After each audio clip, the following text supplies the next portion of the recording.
राष्ट्रीय पंचायती राज दिवस आज। भारत के लोकतांत्रिक सफर में इस महत्वपूर्ण उपलब्धि के 33 वर्ष हुए पूरे। देश में पंचायती राज व्यवस्था ने बदली गांव की तस्वीर।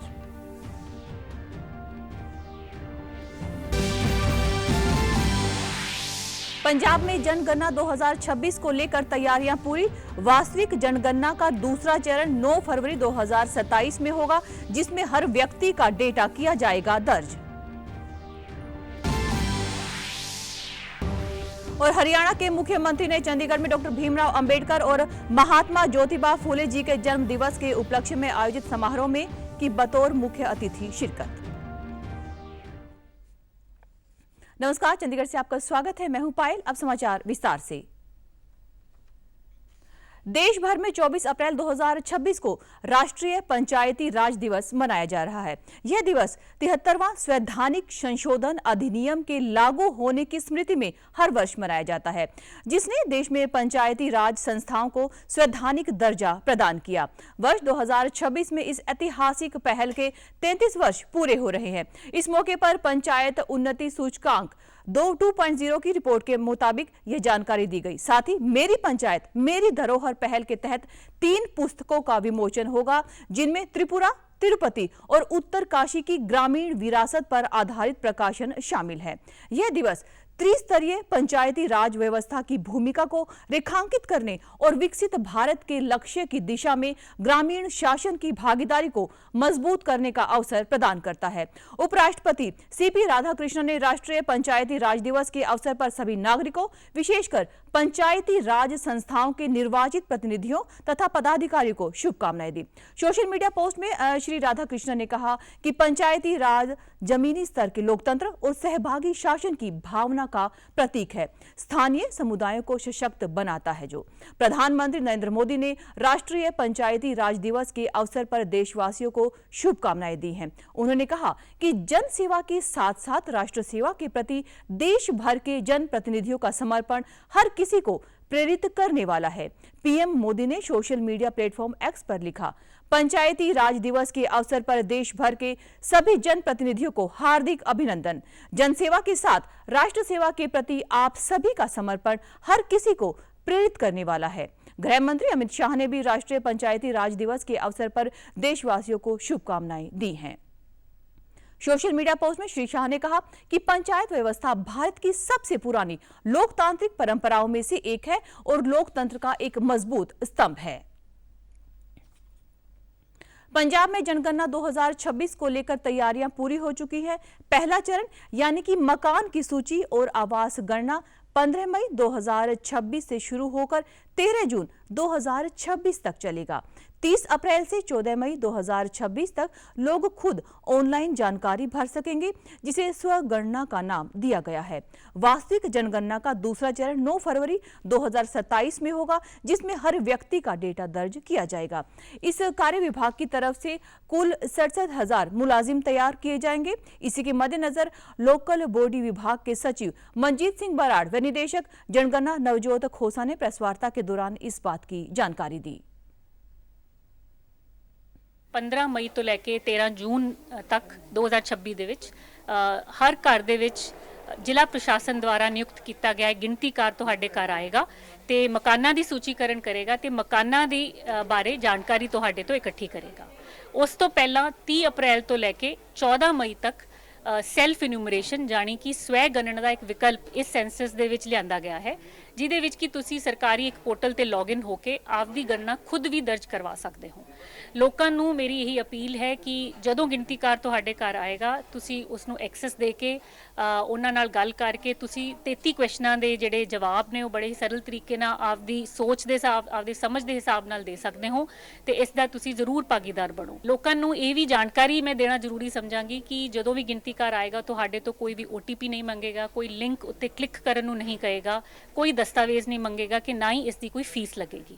ਤੁਸੀਂ ID ਕਾਰਡ ਜਿਹੜਾ ਗਿਣਤੀਕਾਰ ਕੈਰੀ ਕਰ ਰਿਹਾ ਹੈ ਉਹਦੇ ਉੱਤੇ QR ਕੋਡ ਬਣਿਆ ਹੋਏਗਾ ਜੋ ਤੁਸੀਂ ਸਕੈਨ ਕਰ ਸਕਦੇ ਹੋ ਤੇ ਪੁਸ਼ਟੀ ਕਰ ਸਕਦੇ ਹੋ ਕਿ ਜ਼ਿਲ੍ਹਾ ਪ੍ਰਸ਼ਾਸਨ ਦੁਆਰਾ ਭੇਜਿਆ ਗਿਆ ਉਹੀ ਸੈਂਸਸ ਦੀ ਟੀਮ ਹੈ। ਲੋਕਾਂ ਨੂੰ ਇਹ ਵੀ ਅਪੀਲ ਹੈ ਕਿ ਸੈਲਫ ਇਨੂਮਰੇਸ਼ਨ ਦੀ ਜਿਹੜੀ ਵਿਕਲਪ ਇਸ ਵਾਰ ਓਪਨ ਹੋਇਆ ਹੈ ਉਹ ਤੁਸੀਂ ਜ਼ਰੂਰ ਵਰਤੋਂ ਕਰੋ ਤੇ ਖੁਦ ਹੀ ਤੁਸੀਂ ਇਸ ਦਾ ਹਿੱਸਾ ਬਣ ਸਕਦੇ ਹੋ। ਜਿੰਨਾ ਅੱਛਾ ਤੇ ਵਧੀਆ ਡੇਟਾ ਆਪਣੇ ਕੋਲ ਆਏਗਾ ਉਨੇ ਹੀ ਅੱਛੇ ਆંકੜੇ ਤਿਆਰ ਹੋਣਗੇ ਤੇ ਦੇਸ਼ ਦੀ ਤਰੱਕੀ ਦੇ ਲਈ ਆਪਾਂ ਚੰਗੀਆਂ ਪਾਲਿਸੀਜ਼ ਬਣਾਉਣ ਦੇ ਲਈ ਆਪਦਾ ਯੋਗਦਾਨ ਦੇ ਸਕਾਂਗੇ। ਸੈਂਸਸ ਡਿਪਾਰਟਮੈਂਟ ਦੁਆਰਾ ਇੱਕ ਟੋਲ ਫ੍ਰੀ ਨੰਬਰ ਪੰਜਾਬ ਦੇ ਵਿੱਚ ਜਾਰੀ ਕੀਤਾ ਜਾ ਰਿਹਾ ਹੈ 1855 1855 30 ਅਪ੍ਰੈਲ ਤੋਂ ਲਾਗੂ ਹੋ ਜਾਏਗਾ। ਲੋਕਾਂ ਨੂੰ ਅਪੀਲ ਹੈ ਕਿ ਜਿਸ ਤਰੀਕੇ ਦੀ ਵੀ ਜਾਣਕਾਰੀ ਜਾਂ ਕੋਈ ਡਾਊਟ ਤੁਹਾਡੇ ਕੋਲ ਜੇ ਹੈ ਜਾਂ ਸੈਲਫ ਇਨੂਮਰੇਸ਼ਨ ਕਰਨ ਵੇਲੇ ਕੋਈ ਦਿੱਕਤ ਮਹਿਸੂਸ ਹੋ ਰਹੀ ਹੈ ਤੁਸੀਂ ਇਸ ਨੰਬਰ ਤੇ ਸਾਡੇ ਨਾਲ ਸੰਪਰਕ ਕਰ ਸਕਦੇ ਹੋ।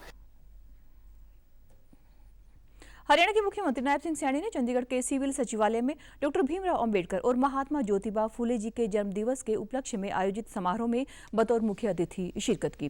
इस अवसर पर उन्होंने कहा कि आज हम उन दो महापुरुषों को याद कर रहे हैं जिन्होंने अपने कर्म और विचार से देश व समाज को दिशा देने का काम किया है। उन्होंने भारत माता के उन दोनों सपूतों महात्मा ज्योतिबा फूले और भारत रत्न बाबा साहब डॉक्टर भीमराव अंबेडकर को मैं याद करता हूं। उन्हें कोटि कोटि नमन करते हुए उन्होंने कहा कि उन दोनों ने अपना संपूर्ण जीवन समाज के उस वर्ग के उत्थान में लगाया जिसे सदियों तक वंचित और उपेक्षित रखा गया। उन्होंने कहा कि महात्मा ज्योतिबा फूले ने छुआछूत, अज्ञानता और अंधविश्वास का अंधकार मिटाने के लिए शिक्षा को सबसे बड़ा हथियार बनाया। आगे बढ़ना है तो हमें साथियों फूले जी से समाज सेवा कैसे होती है उनके जीवन से साथियों हमें सीखने की आवश्यकता है। अगर हमें जीवन में सफल बनना है तो हमें अपनी सफलता को ऊंचाइयों के ऊपर पहुंचाना है तो डॉक्टर भीमराव अंबेडकर जी के जीवन को हमें देखना होगा, उसे पढ़ना होगा और उस जीवन को अपने जीवन में उतारना होगा। मुख्यमंत्री ने कहा कि बाबा साहब डॉक्टर भीमराव अंबेडकर ने भी शिक्षा, समानता और न्याय को मूल मंत्र बनाया और उनका नारा शिक्षित बनो, संगठित रहो, संघर्ष करो केवल एक नारा नहीं बल्कि सामाजिक परिवर्तन का उद्घोष है। बाबा साहब व ज्योतिबा फूले वंचित वर्गों की ही नहीं बल्कि महिलाओं की स्थिति में सुधार लाने के लिए भी समर्पित थे। इन महान विभूतियों के विचारों को केवल पुस्तकों तक सीमित न रखकर बल्कि उन्हें अपने व्यवहार और नीतियों में भी उतारे जाने का उन्होंने आह्वान किया। उन्होंने कहा कि पिछड़ा वर्ग बी को पंचायती राज संस्थाओं व शहरी स्थानीय निकायों में आरक्षण देकर उन्हें राजनीतिक रूप से सशक्त किया गया है और अनुसूचित जातियों को प्रथम पद, द्वितीय श्रेणी के पदों में भी 2.0 आरक्षण प्रदान किया गया है। पीजीआई चंडीगढ़ के द्वारा अपना 39वां दीक्षांत समारोह 30 अप्रैल को मनाया जाएगा, जहां चिकित्सा क्षेत्र के भविष्य के 550 सितारे अपनी डिग्री प्राप्त करेंगे। पीजीआई के डायरेक्टर डॉक्टर विवेक लाल ने इस बारे में प्रेस वार्ता करते हुए जानकारी दी और उन्होंने बताया कि इस मौके पर मुख्य अतिथि के तौर पर केंद्रीय मंत्री जेपी नड्डा आ रहे हैं। उन्होंने बताया कि पीजीआई के छात्र आज दुनिया भर में डंका बजा रहे हैं। हाल ही में पीजीआई के पूर्व छात्र डॉक्टर अमित चक्रवर्ती को अमेरिका के शक्तिशाली संगठन AAPI का अध्यक्ष चुना गया है। मेडिकल जगत में पीजीआई की डिग्री एक विशेष सम्मान लेकर आती है जिसे 550 मेधावी छात्र हासिल करेंगे।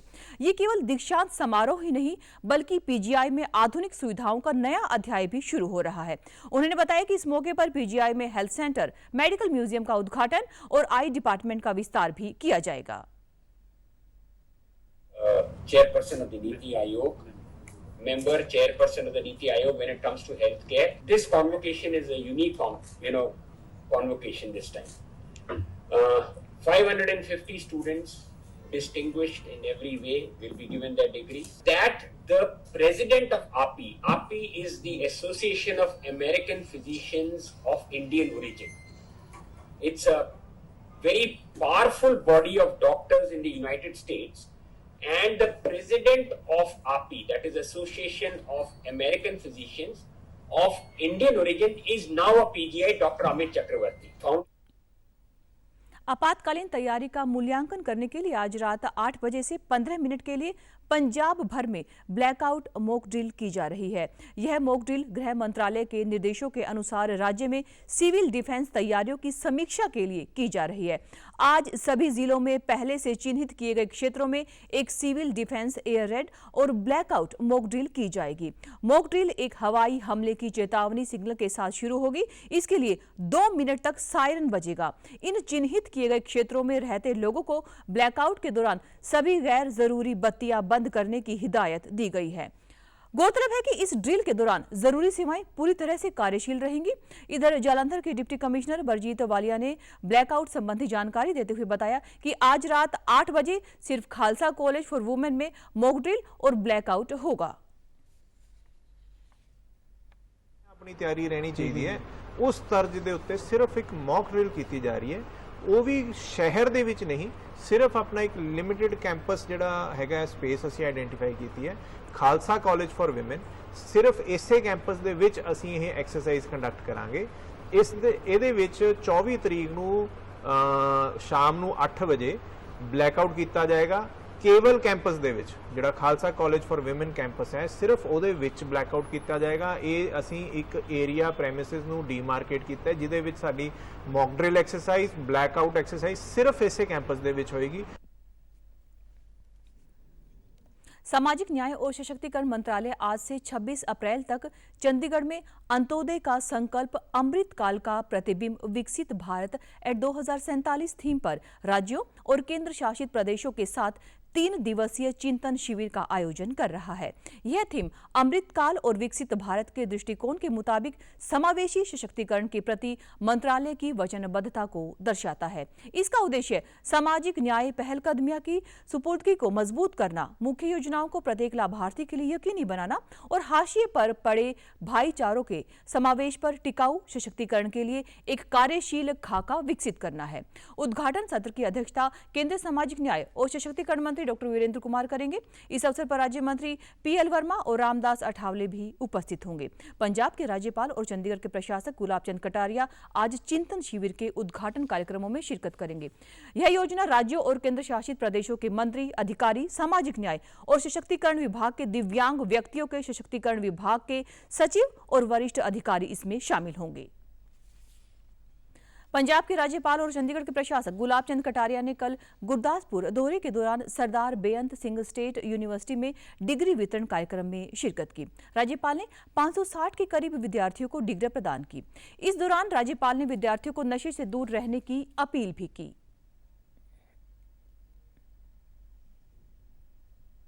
उस सभी प्रकार की फैकल्टी को इतने कम समय में प्रारंभ कर देना और उसमें कुछ बच्चों, किसी फैकल्टी में 2 बच्चों को डिग्री मिली हो, किसी में 8 मिली होगी, किसी में 5, लेकिन सभी को टच किया है और बच्चों की संख्या की दृष्टि से भी इन्होंने काफी अच्छी ग्रोथ की है। मैं सोचता हूँ परिणाम की दृष्टि से भी अच्छी एक तरह से प्रोग्रेस है। अदर एक्टिविटीज में भी विश्वविद्यालय ने बाकी के साथ अपने आप को मिलाने का प्रयास किया। संसाधनों की दृष्टि से कुछ किया है, कुछ और कमी है, लेकिन मैं सोचता हूँ सरकार ने भी इनको मदद की है ताकि विश्वविद्यालय का जो इंफ्रास्ट्रक्चर तैयार होना है वो हुआ है।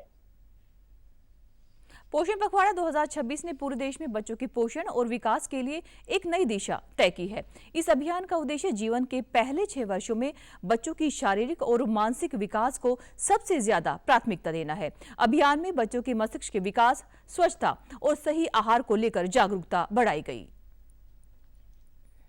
2019 में केंद्र सरकार ने इसे एक जन आंदोलन बनाने की दिशा में कदम बढ़ाया और पोषण पखवाड़ा शुरू किया। यह आयोजन बच्चों के पोषण और देखभाल को लेकर हर घर तक पहुंचाने का एक सशक्त कदम साबित हुआ। इस अभियान के परिणाम स्वरूप अब देश भर में पोषण और बच्चों के विकास को लेकर जागरूकता बढ़ी है। इस बार महाराष्ट्र का अहिल्यानगर जिला पोषण पखवाड़े के तहत 3 लाख से अधिक गतिविधियों के साथ सबसे ऊपर रहा। यहाँ बच्चों के मस्तिष्क के विकास, पोषण ट्रैकर का उपयोग और स्थानीय पौष्टिक आहार जैसे मिलेट को बढ़ावा देने पर खास ध्यान दिया गया। पंजाब सरकार और फिनलैंड की टुर्कू यूनिवर्सिटी के बीच सहयोग से पंजाब के क्लासरूम में प्रत्यक्ष बदलाव दिखने लगे हैं, जिसने शिक्षण प्रथाओं को अधिक व्यवहारिक बना दिया है। फिनलैंड की अपनी सरकारी यात्रा के दौरान मुख्यमंत्री भगवंत सिंह मान ने कुकुलो माइकोइनकेन early childhood education and care centre का दौरा किया। मुख्यमंत्री ने कहा कि यह पहल पहले से ही स्थानीय क्लासरूम के साथ वैश्विक शिक्षा विशेषज्ञता को एकीकृत करके शानदार परिणाम दे रही है। उन्होंने कहा कि स्कूल शिक्षा विभाग के अंतर्गत state council of educational research and training के माध्यम से शुरू की गई यह साझेदारी प्रारंभिक और बुनियादी शिक्षा में शिक्षक की भूमिका को मजबूत करने के प्रयासों की ओर अग्रसर है। यह अल्पकालिक हस्तक्षेप के रूप में नहीं बल्कि पंजाब की शिक्षा प्रणाली में बाल केंद्रित और खेल आधारित शिक्षा को शामिल करने के लिए दीर्घकालिक संस्थागत प्रयास के रूप में तैयार की गई है, जिसमें बेहतरीन शिक्षा प्रथाओं को भी शामिल किया गया है। गौरतलब है कि यह कार्यक्रम शिक्षकों को शोध आधारित तरीकों से सुसज्जित करने पर केंद्रित है। यह प्रशिक्षण सत्र चंडीगढ़ और फिनलैंड के शहरों टुर्कू तथा रायमा दोनों जगह आयोजित किए गए, जिसमें शिक्षकों को कार्यशालाओं, मार्गदर्शन प्रथाओं और स्कूलों के दौरों के माध्यम से क्लासरूम की नई तकनीकों से अवगत करवाना शामिल है। और आप हमारे समाचार YouTube channel D News Chandigarh, Facebook D News Chandigarh और social media X D News CHD पर भी देख सकते हैं। तो समाचारों में आज के लिए बस इतना ही। नमस्कार।